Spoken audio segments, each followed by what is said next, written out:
ओम शांति। परम पिता शिव बाबा, भाग्य विधाता भगवान हम बच्चों का भाग्य बनाने के लिए पुरुषोत्तम संगम युग पर ही आते हैं और आकर के हमें सहज तरीका बताते हैं। भगवान ने हमको बताया कि बच्चे शुरुआत में अनादि काल में आप आत्माएं परम धाम में रहती थी और परम धाम से जब आत्मा इस सृष्टि पर उतरती है तो अनादि काल में ही शांत स्वरूप, प्रेम स्वरूप, आनंद स्वरूप, सुख स्वरूप होती है।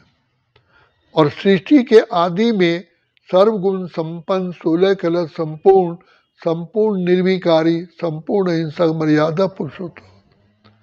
सभी आत्माएं सतयुग में 16 कला ही एंट्री करती है, प्रवेश करती हैं, और वही आत्माएं कलयुग तक बिल्कुल ही तमो प्रधान बन जाती हैं। सतयुग में टोटली सत्व प्रधान और डबल ताजधारी, पवित्रता का भी ताज है, रतनजड़ी ताज है, और कलयुग के अंत में बिल्कुल मोहताज है, ना, no purity, no peace, no prosperity. तो परमपिता परमात्मा आकर के तमो प्रधान आत्माओं को, जो देवता से मानव, मानव से दानव बन गई हैं, ऐसी आत्माओं को फिर से नर से श्री नारायण, नारी से लक्ष्मी बनाने के लिए हमें 4 सिंपल बातें बताते हैं। और जिस जिस आत्मा ने इन 4 बातों को सहज रीति धारण किया, नारी लक्ष्मी बन गई, नर नारायण बन गया, ये निश्चित है, 101% परफेक्ट। तो सबसे पहले बाबा ने हमको कहा कि तुम्हें और मेहनत कुछ नहीं करनी, सिर्फ मुख को शंख बनाओ। मुख ऐसी शक्ति है जिससे मनुष्य का मान भी होता है और अपमान भी होता है। तो तुम्हारे मुख से शंख समान ध्वनि निकले।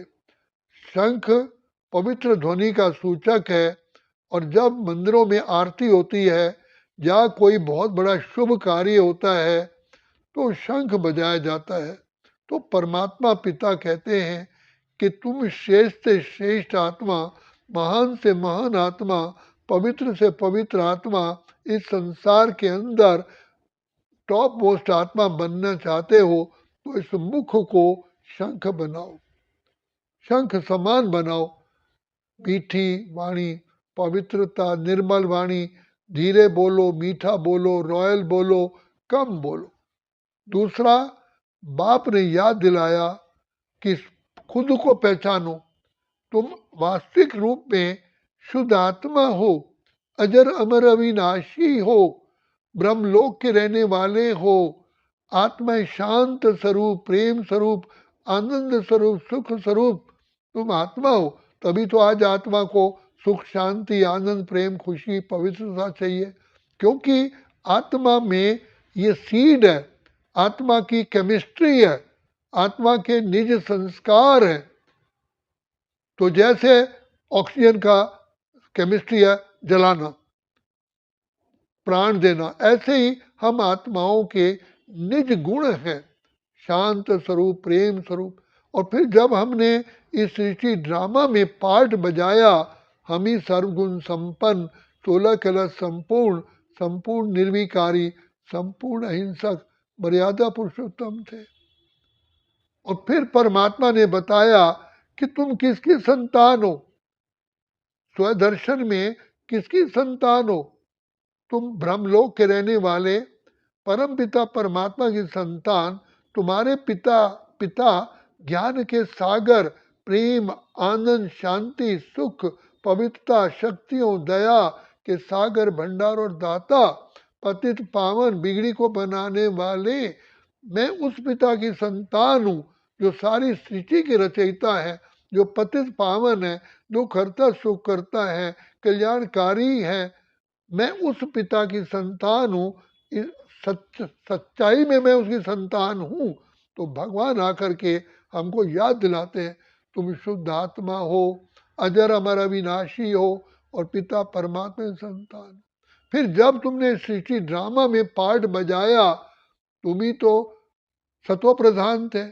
8 जन्म सतयुग में सत्व प्रधानता में रहे हो, फिर 12 जन्म त्रेता में चंद्रवंशी घराने में तुम रजो सतोगुणी रहे हो, फिर द्वापर में देह अभिमान में आने से 5 विकारों के वशीभूत होने के कारण अपने धीरे धीरे धीरे धीरे सुख, शांति, आनंद, प्रेम, खुशी, पवित्रता, इन शक्तियों को खत्म करते रहे। 5 विकार रावण ने तुम्हें जेल में डाल दिया, तो धीरे धीरे तुम रजोगुणी फिर रजो प्रधानता में आए। तो कलयुग के बिगिनिंग में तमोगुण शुरू हो गया और तमो प्रधानता में आए। सतयुग त्रेता में तुमने कोई भक्ति नहीं की क्योंकि तुम सुखी जीवन में थे। द्वापर में तुमने दुख 5 विकारों के वशीभूत होने कारण दुख आरंभ हुआ, तो तुमने भक्ति शुरू की, पिता परमात्मा को पुकारा। जैसे बच्चे को कोई तकलीफ होती है तो मम्मी पापा मुंह से शब्द निकलता है, तुमने भी भगवान को याद किया।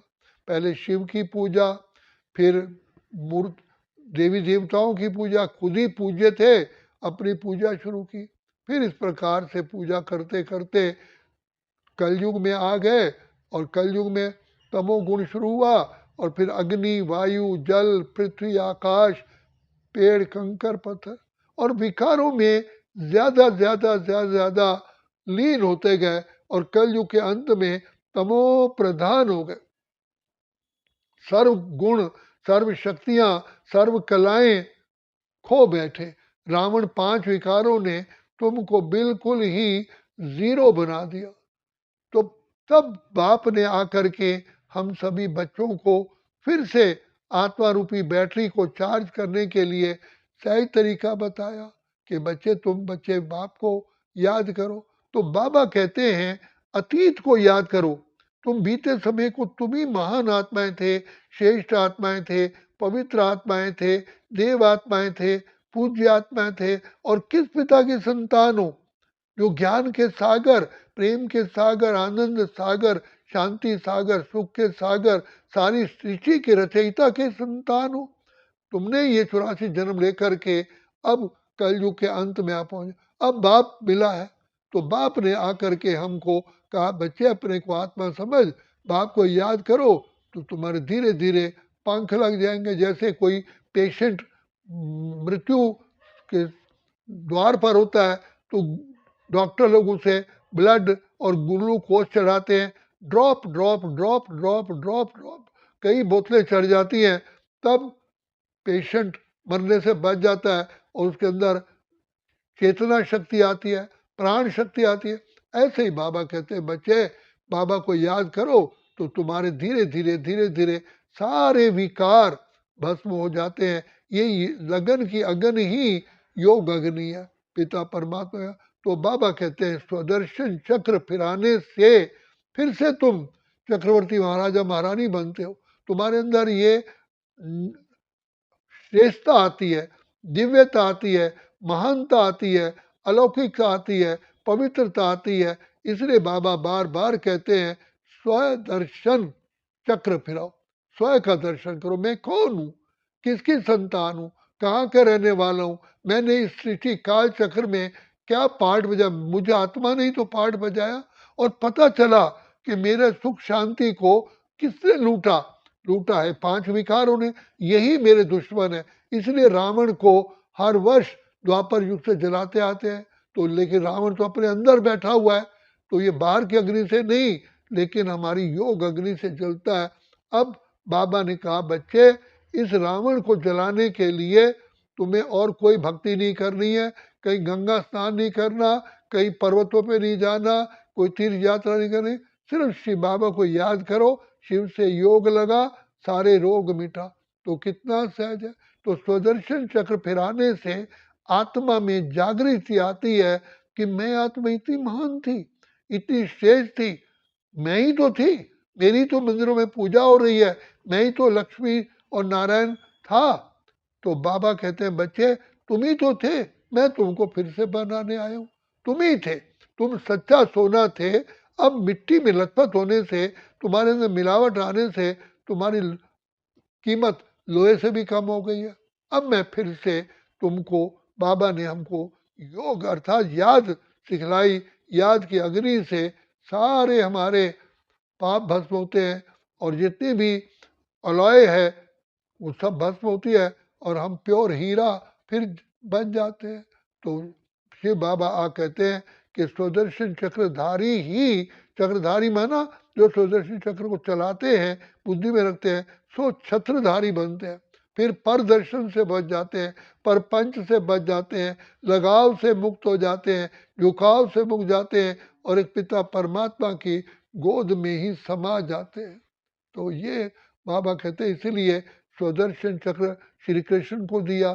श्री कृष्ण की आत्मा ने भी कलयुग के अंत के भी अंत में इस चक्र को, स्वयं को पहचाना, चक्र को फिराने से ऊंच पद पाया। एक हीरो का एग्जाम्पल दिया जाता है, लेकिन सभी के लिए वही महामंत्र है। तो शिव बाबा कहते हैं सुदर्शन चक्रधारी बनने से ही तुम माया जीत, प्रकृति जीत, कर्म इंद्रिय जीत, विश्व जीत बनते हो और तुम आत्माएं सदा के लिए सुख शांति आनंद खुशियों की लहरों में लहराते हो। तो इसीलिए बाबा कहते हैं बच्चे, स्वदर्शन चक्रधारी ही सो छत्रधारी है। अब फिर से ऐसा बनो। अच्छा, ओम शांति, ओम शांति, ओम शांति।